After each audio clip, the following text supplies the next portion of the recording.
ఆంధ్రప్రదేశ్ ఉప ముఖ్యమంత్రి పంచాయతీరాజ్ గ్రామీణాభివృద్ధి శాఖ మంత్రి పవన్ కళ్యాణ్ బాధ్యతలు స్వీకరించిన 100 రోజులలోపే రాష్ట్ర ప్రభుత్వం ప్రతిష్టాత్మకంగా చేపట్టిన గ్రామ సభల నిర్వహణ ప్రపంచ రికార్డు సాధించింది.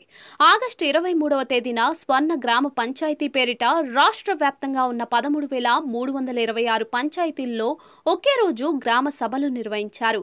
4,500 కోట్ల విలువైన ఉపాధి హామీ పనులకు తీర్మానాలు చేశారు. ఒకే రోజు ఈ స్థాయిలో ప్రజల భాగస్వామ్యంతో సభలు నిర్వహించడం అతిపెద్ద గ్రామ పాలనగా గుర్తిస్తూ వరల్డ్ రికార్డ్స్ యూనియన్ తమ రికార్డుల్లో నమోదు చేసింది. ఈ మేరకు సోమవారం ఉదయం హైదరాబాద్లోని పవన్ కళ్యాణ్ నివాసంలో కార్యక్రమం నిర్వహించారు. ఇందుకు సంబంధించిన పత్రాన్ని, మెడల్ను world records union official records manager Christopher Taylor Craft ఉప ముఖ్యమంత్రి అయిన పవన్ కళ్యాణ్ కు అందజేశారు.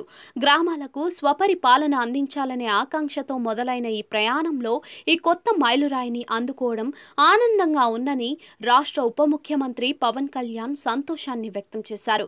గ్రామ సభలు విజయవంతం చేయడంలో భాగస్వాములైన అధికార యంత్రాంగానికి, స్థానిక సంస్థల ప్రతినిధులకు అభినందనలు తెలిపారు.